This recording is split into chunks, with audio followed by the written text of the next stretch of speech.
बिस्मिल्लाहिर्रहमानिर्रहीम। Welcome to NADRA digital Pakistan. नाज़रीन, आज मैंने आपको नादरा से कंप्यूटराइज्ड बर्थ सर्टिफिकेट बनाने का तरीकाकार बताना है, क्योंकि ये बर्थ सर्टिफिकेट मुतलका यूनियन कौंसिल बना के देती है, लेकिन मुतलका यूनियन कौंसिल का जो लिंक होता है वो नादरा की तरफ होता है। नादरा की तरफ से वो बर्थ सर्टिफिकेट इशू होता है।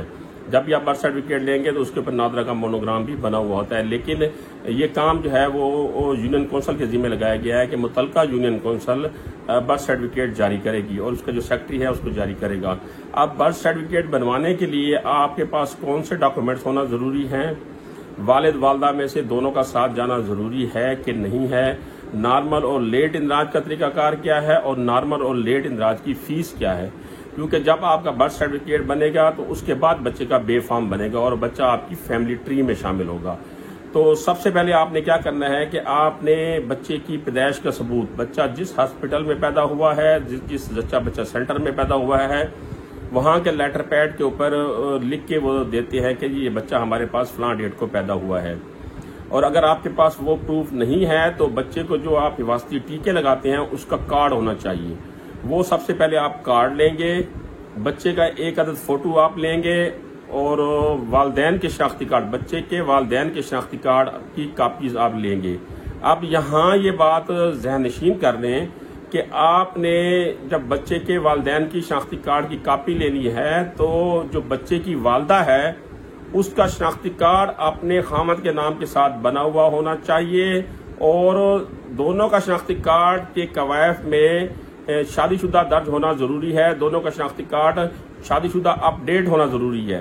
अब बाज़ वक़्त ख़वातीन का शनाख्ती कार्ड खामद के नाम के साथ बन जाता है, लेकिन उनका स्टेटस अपडेट नहीं होता। अपडेट कराने की 100 रुपये फीस होती है, जो नादरा जो है वो 100 रुपये लेकर आपके कवायद को अपडेट कर देता है, शादीशुदा कर देता है।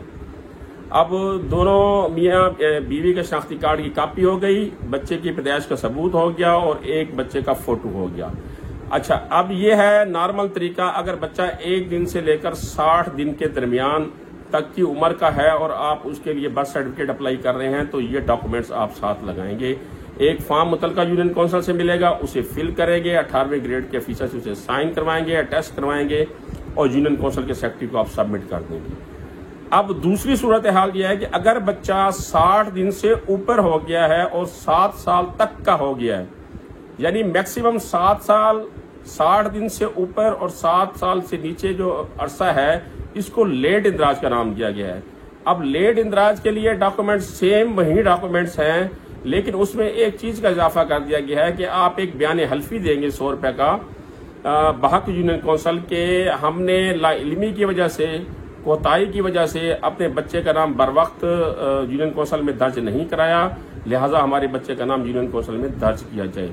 तो एक स्टाम्प का इजाफा होगा। डॉक्यूमेंट्स वही नॉर्मल बर्थ सर्टिफिकेट के अप्लाई के लिए जो आपने लगाए हैं वही होंगे, लेकिन एक इजाफी डॉक्यूमेंट्स आपको साथ लगाना पड़ेगा, बयान हल्फी। तो उसी तरीके से बयान हल्फी आप साथ लगा के यूनियन कौंसिल के सेक्रेटरी को सबमिट करेंगे। सबमिट करने के बाद वो आपको 3 से 5 दिनों के दरमियान बर्थ सर्टिफिकेट कंप्यूटराइज इशू कर देगा। अब आते हैं इसकी फीस के ऊपर। इसकी गवर्नमेंट ने जो नॉर्मल फीस मुकर्रर की है, जो 1 दिन से लेकर बच्चा 60 दिन के दरमियान होता है, उसकी 200 रुपये फीस है और 60 दिन से लेकर 7 साल के दरमियान अगर आप इंदराज कराएंगे तो उसे लेट फीस कहते हैं, लेट इंदराज कहते हैं। तो लेट फीस के साथ आपको 500 रुपये उसकी लेट फीस है, उसके साथ आपको बर्थ सर्टिफिकेट मिल जाएगा। अब यहाँ एक और बात अपने जहन में आप रख लें कि फीसों में गवर्नमेंट कमी बेशी करती रहती है। मैं आज वीडियो बना रहा हूँ, आज की तो फीसें ये हैं, हो सकता है कि कल हुकूमत जो है वो इसमें इजाफा कर दे या इसमें कमी कर दे। बाज दफा इसमें बहुत ज्यादा इजाफा भी किया गया और फिर बहुत ज्यादा कमी भी की गई है। तो कीमतों का जो तयन है वो आपको मुतलका यूनियन कौंसिल का सेक्रेटरी बताएगा, लेकिन मैंने आपको ये बता दिया कि हाजिर जो है इसकी नॉर्मल फीस और लेट फीस जो है वो चल रही है। अब तीसरा ऑप्शन यह है कि बच्चा अगर 7 साल से ऊपर हो जाता है तो तब आपने क्या करना है? तब इसका कोर्ट केस है। यूनियन कौंसिल का इख्तियार नहीं है कि वो आपको 7 साल से ऊपर बर्थ सर्टिफिकेट बना के दे।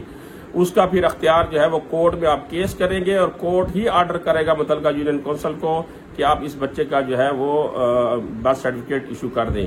डेफिनेट बात है, आपको कोर्ट में डॉक्यूमेंट्स पेश करने पड़ेंगे और कोर्ट उस डॉक्यूमेंट्स की बुनियाद के ऊपर मुतलका यूनियन काउंसिल के सेक्रेटरी को ये हुक्म जारी करेगी कि इनका जो है आप बर्थ सर्टिफिकेट इशू कर दें। तो आज मैंने आपको बर्थ सर्टिफिकेट बनाने का तरीकाकार बताया, नॉर्मल और लेट इंदराज के लिए डॉक्यूमेंट्स और नॉर्मल और लेट इंदराज की फीस के बारे में, और उम्र का भी मैंने बताया कि इतनी उम्र तक नॉर्मल होता है, इतनी उम्र तक लेट होता है और इतनी उम्र के बाद कोर्ट केस होता है। अगर आपको किसी किस्म की कोई बात समझ ना आ रही हो तो आप मेरे यूट्यूब चैनल पर जाकर मुझसे सवाल कर सकते हैं। इंशाल्लाह अगली इस तरह की वीडियो तक मुझे इजाजत दीजिए। अल्लाह हाफिज।